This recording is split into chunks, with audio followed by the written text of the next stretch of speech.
Bienvenidos al programa Pido la Palabra del Canal Congreso. Hoy, como siempre, tenemos una invitada muy especial.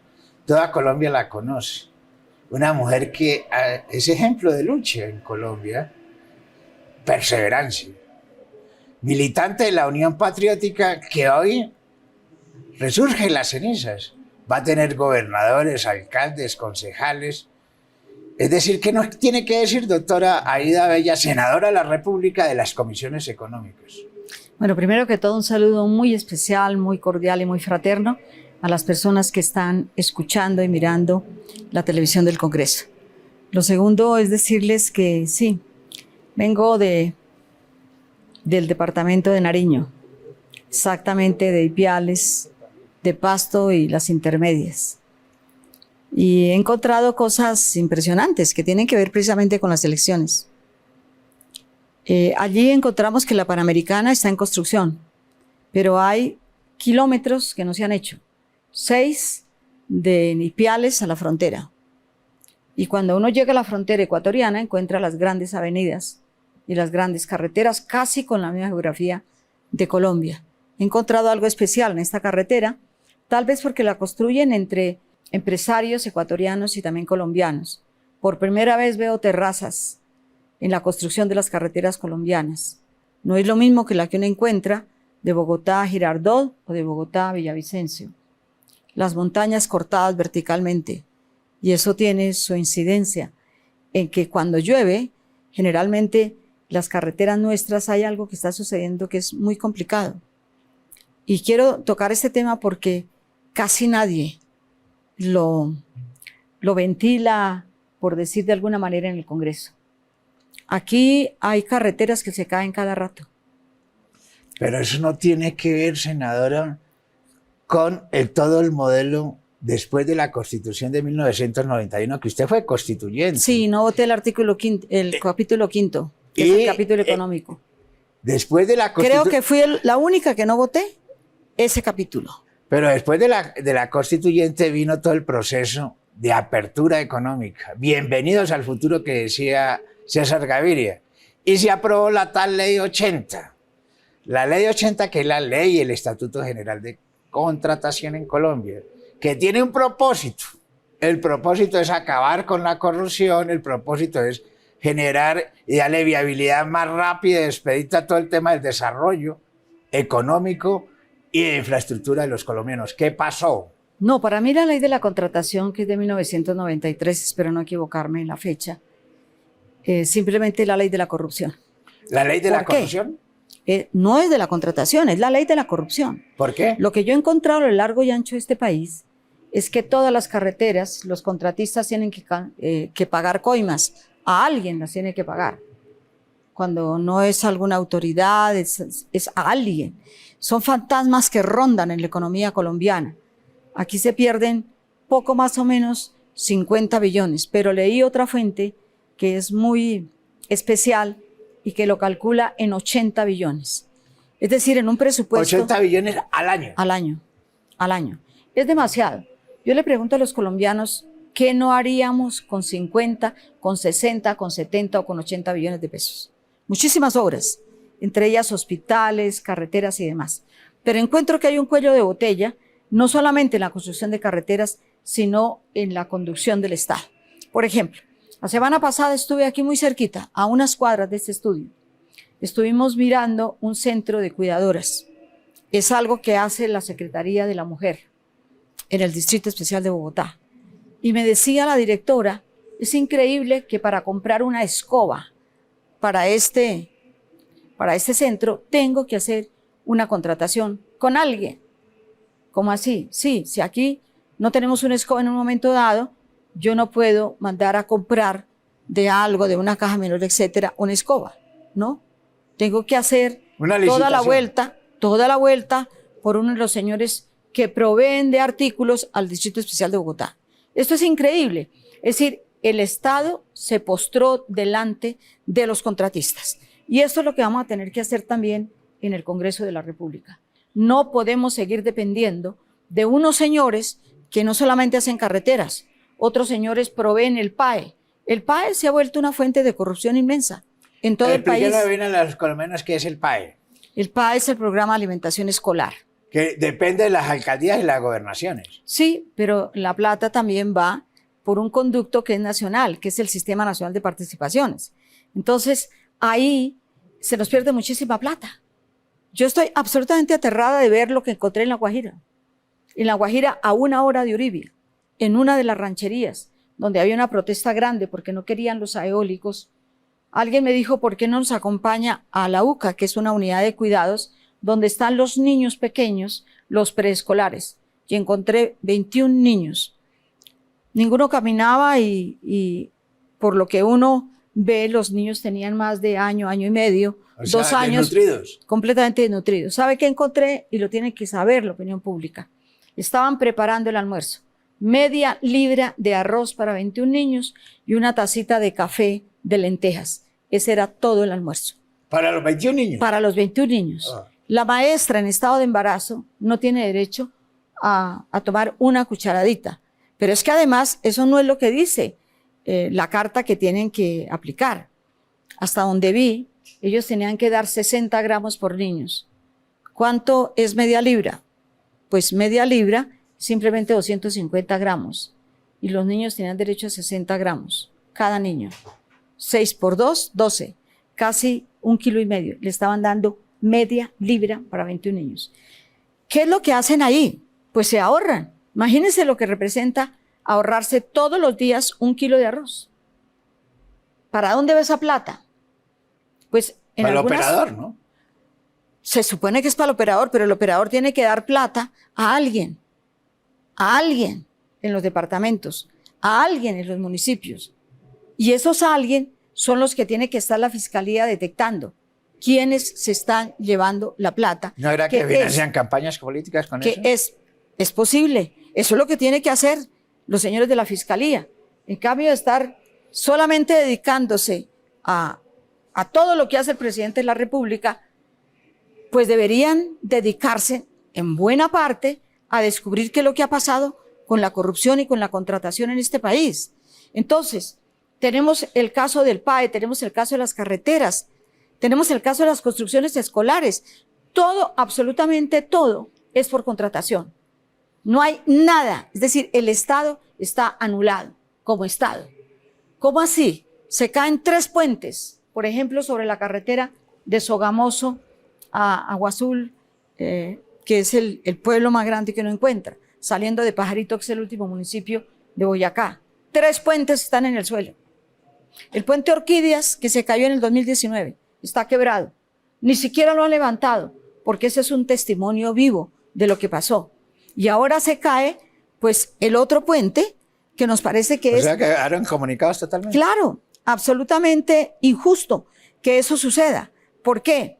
Porque, claro, hacen las vías, y me contaba alguien que ayudó a construir ese puente, que ahí las zapatas de los puentes para esos viaductos, porque son 3 puentes unidos, es decir, nos anularon 3 puentes de entrada y uno que estaba caído, que es el de Orquídeas, 4 puentes. 4 puentes. Entonces uno se pone a mirar, ¿quién recibió esto? Pues lo recibió en vías. ¿Quiénes lo recibieron? Pues debió ser unos ingenieros. ¿Cómo no se dieron cuenta que las zapatas, que deben ser mínimo a 25 metros, me contó gente que estuvo ayudando a la construcción, que las habían hecho a 8 y a 12 metros? Entonces el puente se cayó. El puente no tiene 10 años. Es la ruta del petróleo que viene de Casanare. ¿Qué pasó? Pues están 5 departamentos prácticamente incomunicados. Tenemos no solamente a Casanare, Boyacá, Casanare, Arauca, sino que tenemos Arauca, tenemos Bichada, tenemos Guaviare, tenemos la mitad de los llanos orientales sin poder sacar como se debía sacar el petróleo. ¿Por qué? Porque las obras estuvieron mal hechas. Vamos a unos mensajes institucionales. Ya regresamos aquí en el programa. Pido la palabra del Canal Congreso.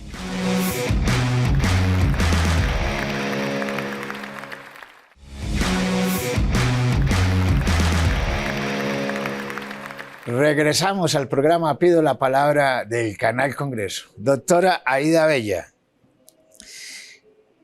los puentes, la corrupción va por todo lado. Sin embargo, la plata mayor del país se va en obras de infraestructura. El caso colombiano es un caso dramático. Está el escándalo de Brecht, además, que se ha investigado en todo el mundo menos en Colombia. ¿Qué pasa y qué es lo que hay que hacer para que este tema de la corrupción pueda superarse? Porque el enfoque, la finalidad de la ley 80 era combatir la corrupción. ¿Qué pasó? Pues pasó que la perversidad existe en muchas de las leyes colombianas. Si se hace una ley y se hace todo lo contrario. Impresionante. Y este es un buen ejemplo. La ley 80, que seguramente era para que las obras se hicieran más rápido, etcétera, etcétera, se ha vuelto una dinámica de la corrupción impresionante. Esto sí realmente es un verdadero, una verdadera hecatombe para la economía, pero también para las obras del país. Y en eso vamos a llamar la atención. Y estamos trabajando un grupo poco más o menos significativo de varias UTLs, pero también del Estado. Por ejemplo, en el distrito nos han ofrecido una persona que siempre ha sufrido los embates de esta contratación, porque muchas de las obras que se podrían hacer no se hacen, porque entonces toca mirar quién hace los efectos de la contratación para, por ejemplo, comprar lavadoras, que se necesitan en los centros de cuidadoras. Usted no puede ir como director y hacer una cotización en un centro y decir, bueno, estas son o un empleado del distrito. No, tiene que haber un intermediario para poder comprar 3, 5 lavadoras, 6 lavadoras, lo que haya que hacer. Pero lo otro muy grave es en las vías. Las vías, en vías no puede comprar una carretilla, no puede comprar una retroexcavadora, no puede comprar ninguna maquinaria en caso de una emergencia. Corresponde hacer una contratación para suplir la emergencia. El único que tiene una cartera poco más o menos fácil de contratar, pero contratar directamente es la unidad de riesgo, de riesgos y desastres. Entonces, esos son los únicos que medio tienen, pero deben contratar. Y a mí me parece que ahí se pierde muchísima plata, demasiada plata. Yo tuve la oportunidad de ver cómo... Senadora, antes de meternos a la unidad de gestión de riesgos y desastres, este gobierno tiene además quedó en el Plan Nacional de Desarrollo, tiene la idea fundamental de arreglar las vías terciarias para poder reactivar el campo. Pero el gobierno ha dicho que esto se debe hacer con las juntas de acción comunal. ¿Cómo pretende el gobierno hacer esto con las juntas de acción comunal si la ley 80 no lo permite? Bueno, la ley 80 no lo permite, pero las acciones comunales tienen realmente una legislación aparte. Ellos pueden hacer obras con cuantías menores y esos son unos contratos especiales con ellos, con las juntas de acción comunal. Pero, pues 300 millones no es mucha plata. Si se unen 5 juntas de acción comunal, pues son 1.500. Expliquémosle muy bien eso a los colombianos. 1.500 millones. Mire, el Invías tiene destinado para este año, inclusive para este año, alrededor de 8 billones de pesos para arreglo de vías terciarias. Tiene que hacerlo con juntas de acción comunal. No sé en qué va el proceso, pero este proceso parece que no ha arrancado. Sin embargo, tenemos juntas de acción comunal, presidentes de juntas de acción que no saben ni siquiera firmar. ¿Cómo lo van a hacer el gobierno? Bueno, yo sé que hay 26 pilotos en este momento. Van a ser 26 carreteras terciarias que se van a entregar, nos lo dijo la directora de Invías, es posible a finales del mes de noviembre. Es un piloto que están haciendo precisamente para hacer esos ensayos. ¿Cómo hacemos? La Invías también nos explicó la semana pasada que tuvimos la oportunidad, porque hay una gran inquietud en todo el país. Y yo sí aconsejaría que se hiciera un programa especial con la directora de Invías. Ojalá usted lo pueda hacer. No sé si se le permite, pero yo creo que es claro algo, que permite. Si usted invita a la directora de Invías, inclusive lo podemos hacer con usted. Algo que las personas deben saber. Exactamente, porque hubo una inscripción ya, una inscripción previa. Se inscribieron miles y miles. 26.000 juntas de acción comunal. Exactamente. Muchísimas se inscribieron. Si están inscritas, en este momento sacaron los pilotos de varios departamentos para garantizar que no solamente la acción comunal, sino que Invías también tiene que dar una especie no solo de capacitación, sino de asesoría. Ahí hay una persona encargada exactamente de las carreteras terciarias. y esa persona tiene una posibilidad de recibir consultas de la gente. Y en esa medida... Pero ese proceso burocratizado, de aquí que vengan las juntas de acción comunal a Bogotá a consultar. No es que vengan a Bogotá. Eso puede ser una consulta por las redes, puede ser una consulta a distancia. Por supuesto que nosotros estuvimos con algunas juntas que querían hablar con ella. Entonces, la pregunta es, ¿cómo hacemos? Hay unos formularios que nosotros creemos que no se pueden dar solamente por internet. Son formularios que ojalá los tenga, y esa fue nuestra propuesta, ojalá los tenga en vías. Que si llega una acción comunal, aquí está su formulario. Pero no nos pongan a los campesinos pobres, que además todos deben tener un teléfono como el que tiene el director de este programa, con todas las redes, etcétera, etcétera. No, el campesino a duras penas tienen muchos una flecha, y la flecha pues no da para todo esto. Muchos campesinos, por ejemplo, nos preguntan, porque también otra propuesta que hemos hecho para todos los ministerios es lo siguiente: por favor, no nos pongan un call center. El call center, entonces le contesta a uno: buenos días, Ministerio de Transporte. ¿Hablo con call center o con el ministerio? Con call center. No, necesito que el ministerio. No, es que tiene que ser por intermedio nuestro. Un campesino que le piden que por favor marque asterisco, y el campesino nos llama y nos dice: ¿dónde está el señor asterisco? ¿Qué hago? Es normal. Es decir, a la gente se le tienen que dar herramientas fáciles de usar, y también fáciles de hacer sus obras. Y para que uno... ¿No piensa que el país está complicado por el grado de centralización que tiene? ¿Que todo tiene que ver en Bogotá? Yo creo... No es el... Yo no sé, yo ahí discrepo un poquito. Yo soy amiga de la autonomía territorial. Pero a veces nos encontramos con unas cosas en la autonomía territorial espantosas. Entonces, allá no saben nada, allá no reciben la gente, y traen a la gente a Bogotá y la reciben. Hágame el favor. ¿Cómo puede ser eso? ¿Cómo puede ser que una agencia de envías, que entre otras cosas no tienen en todos los departamentos, pero tienen en la mayoría, algunas unidas, por ejemplo Boyacá y Casanare es una seccional de envías, por tratarlo de envías? Lo que necesitamos es que la descentralización funcione. ¿Y por qué no pone el gobierno organismos gestores de las organizaciones de la sociedad civil que acompañen los procesos? Por supuesto, tiene que ser eso, pero además no solamente es en la cuestión de vías, ni en las carreteras terciarias, que no existen. La mayoría de las carreteras terciarias no existen en el país. Existen los caminos que han hecho los campesinos, no solamente de herraduras, sino que los animales les han ayudado a construir. Porque aquí todavía las carreteras se hacen sobre la ruta que siguieron los caballos o las mulas o los animales que llevaban la carga, que la traen y que la sacan. Pero el campesino necesita en este momento siquiera su placa huella. ¿Para qué? Para que llegue el camión pequeño, para que llegue también el jeep, que en muchos de los departamentos se utiliza. Se usa más el jeep que incluso los buses y todo eso para la carga. Y necesitamos dotar a nuestros campesinos realmente de esas carreteras, pero tiene que ser una cuestión muy ágil.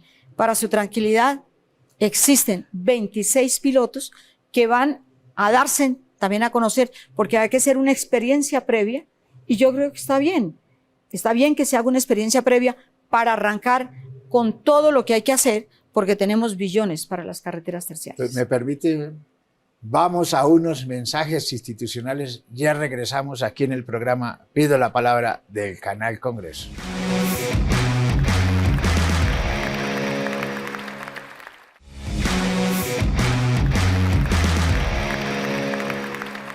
Regresamos al programa Pido la Palabra del Canal Congreso. Senadora doctora Aida Bella, la ley 80 tiene muchos años ya, tiene una reforma. Sin embargo, cada vez su reglamentación y sus decretos son más complejos. Mire que así los consorcios, inclusive los que hacen las carreteras de cuarta y quinta generación, pueden tener el músculo financiero, sin embargo tienen que ir a créditos con la banca. Usted sabe quiénes son los dueños de la banca en Colombia. Los mismos que construyen las carreteras. Lo mismo que el doctor Sarmiento Angulo. Ah, bueno. El doctor Sarmiento Angulo tiene... Esto es bueno decirle a los colombianos. Claro, el doctor Sarmiento... Y le caen los puentes, ¿no? El doctor Sarmiento Angulo tiene la carretera de Bogotá a Villavicencio, pero tiene también otras carreteras, como la de Yopal hasta Villavicencio. Yo he encontrado que realmente allí lo que hicieron fue una repavimentación entre Yopal y Villavicencio. Ahí no hay 4G. Yo no la veo por ningún lado y la recorro con alguna frecuencia. Pero lo que nos hicieron de Bogotá a Villavicencio es que prácticamente... Tanto así que el presidente hace poco dijo que había que nacionalizar... Yo estoy completamente de acuerdo con el presidente, absolutamente de acuerdo. Nacionalizar esa carretera. Pero ¿no? claro, por una elemental razón. Esa es la carretera que yo creo que nos ha costado más en Colombia. Y los peajes más caros, ¿no? Del país. Los peajes ahora son los segundos más caros, antes eran los primeros. Ahora nos gana por ahí una de Medellín, la del puente ese que construyeron, la del túnel. La del túnel. Pero siguen siendo supremamente caros. Pero no solamente eso, es que si uno lee en letra menuda la concesión que se hizo, los puntos críticos no entran en la concesión.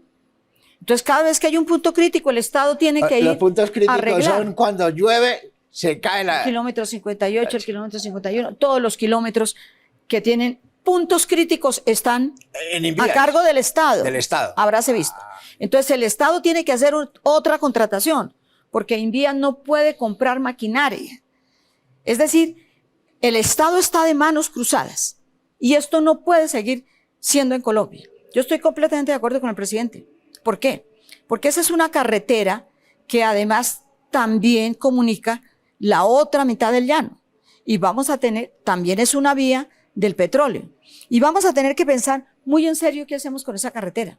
Primero porque hay dos pueblos que en este momento están en situación dramática, que son Quetame y Guayabetal. Esos dos pueblos en cualquier momento se ven en la montaña. Y puede haber una tragedia que hemos estado pensando y analizando con varios congresistas, con Invías, con la ANI, con la unidad de riesgo, etcétera, para ver la posibilidad, consultar con los ciudadanos, porque no podemos arriesgarlos. ¿Es posible una reubicación? Ha habido reubicaciones de pronto de pueblos también, unas muy buenas como la de Guatavita, que fue una reubicación muy buena, hermoso, quedó muy bueno. Pero otra reubicación que fracasó, que es la de Gramalote. Gramalote, sí, hay un desastre. Sí, pero tenemos que hacer algo porque esa vía ya realmente es insostenible. Yo creo que las pobres alcaldesas, porque las dos son mujeres, las pobres alcaldesas tienen una dificultad enorme frente a que si el pueblo se está desgranando, Guayabital prácticamente se han caído casas y demás, pero además Quetame está en altísimo riesgo con lo que pasó precisamente en una de sus veredas. Se vino la montaña, murieron más de 25 personas y en este momento esa no se puede subsanar. Es decir, estamos en alto riesgo en varias carreteras y vamos a tener que llegar con las cuestiones del Estado. ¿Por qué? Porque se viene un derrumbe, inmediatamente una contratación. Inmediatamente. ¿Por qué? ¿Y quiénes asumen la contratación? Pero, la cosa más difícil, si me deje explicar, la cosa más difícil es que generalmente a quienes contratan son a quienes dejaron caer la carretera, porque nadie más supuestamente no tiene la maquinaria. Y no cumple los términos de referencia, supuestamente. Es terrible, porque además, lo que me decían, por ejemplo, los campesinos en Los Grillos, ahí en el puente que se cayó, en el de Casanare y Sogamoso, lo que me decían los campesinos es, nosotros no vamos a esperar 4 años a que la póliza se cumpla, a que la demanda se lleve a cabo, porque nosotros necesitamos ya comunicarnos con el otro pueblo. Necesitamos llegar al área urbana de Pajarito, pero además necesitamos llegar a Casanare. Toda esa área, la economía está completamente paralizada. ¿Por qué no puede actuar el Estado? Porque la ley 80 se lo impide. Y yo creo que esa es de las cosas que vamos a tener que cambiar rápidamente en el Congreso. Entonces yo aprovecho y llamo a mis compañeros congresistas. ¿Pero debe ser iniciativa del Congreso o del Ejecutivo? Puede ser iniciativa también del Congreso y la vamos a hacer como iniciativa nuestra. ¿Por qué? Porque es una ley que no sirve para lo que se creó. Lo que no sirve se cambia y lo que sirve se fortalece. No ha servido la contratación con el sector privado. Está demostrado, no solamente ahí, la carretera ahorita hace 2 semanas, que se cayó entre Barranca y Bucaramanga. Pues, ¿qué nos tocó hacer ahí? Pues contratar. ¿Contratar a quién? Pues a los que están en la área. ¿Y quiénes están? Los mismos que hicieron la carretera. Eso no puede ser posible. Es decir, el Estado debemos desamarrarle las manos al Estado para que pueda también intervenir en determinadas cuestiones. Y a mí me parece una idea excelente. Empecemos por la carretera que más problemas nos trajo. Dejaron caer el puente aquí, el de Villavicencio. Chirajara. Se cayó, ya lo hicieron, porque no pasó el primer carro y ya se cayó.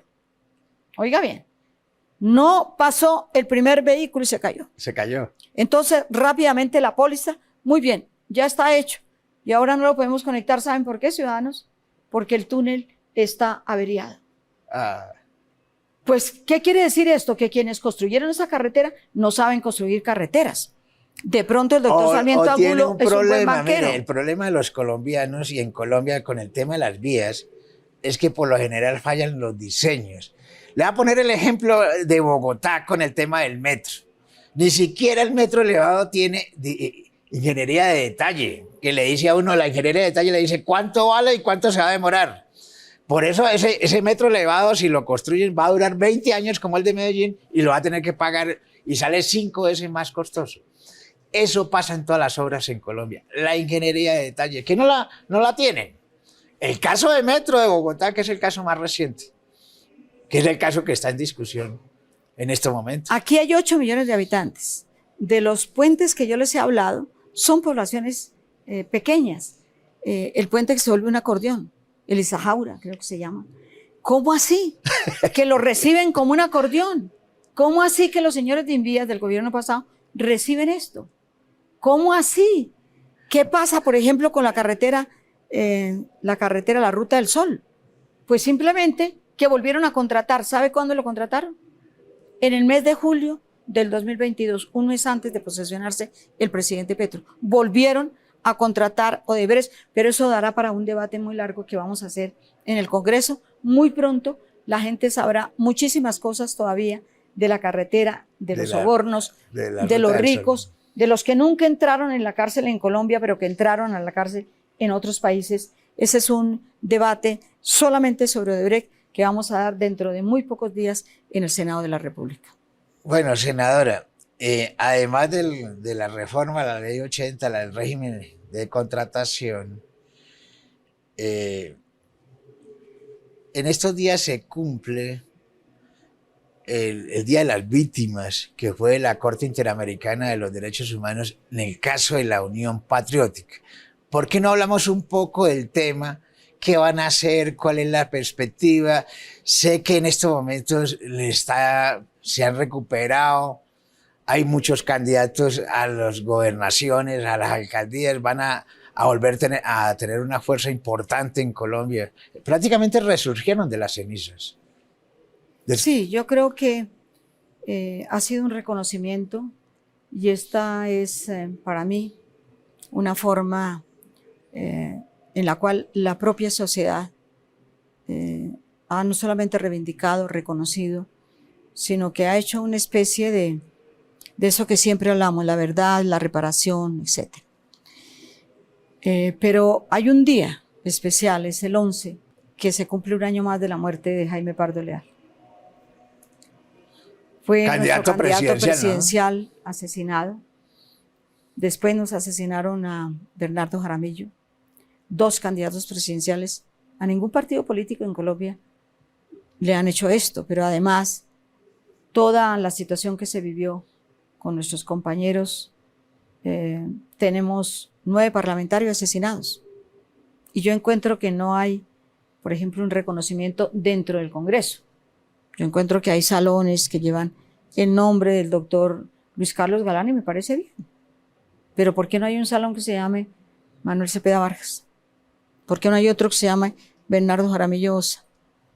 También fueron parlamentarios, fueron asesinados, fueron candidatos presidenciales, uno, que fue Bernardo, pero fue un excelente parlamentario, Manuel Cepeda. Estamos haciendo las gestiones con esta mesa directiva, porque hace parte además de la reparación, ¿no? No olvidar las personas que por su diferencia política y por la intolerancia que hubo en este país y que sigue habiendo, porque las muertes de las lideresas sociales y de los líderes, paz, ¿no? Los firmantes de paz, etcétera, es también fruto de una intolerancia impresionante, que no se ha podido detener, es cierto, pero que hay que seguir para que los crímenes políticos no se vuelvan a aparecer en el país. Desafortunadamente el ambiente internacional no ayuda mucho. Ahí tenemos todo el problema entre Palestina e Israel, pero sí lo que estamos en este momento es dignificando nuestras víctimas. Todos tenían una profesión, todos tienen su rostro en la Comisión Interamericana de Derechos Humanos, su profesión, qué hacían, a qué se dedicaban, si estaban en una corporación pública o no estaban, porque ahí murieron muchos concejales, cientos de concejales. Murieron pues parlamentarios. Todo el exterminio de la Unión Patriótica. El Bueno, ya exterminio para fue otro, grave. otro programa. Senadora, mil gracias por estar aquí en el programa. Pido la Muchísimas palabra. gracias a usted y a todos los que están también en las cámaras que no se ven, pero que sin ustedes no es posible el programa. Muchas gracias. Mil gracias a todos ustedes por estar aquí en el programa. Pido la palabra del Canal Congreso.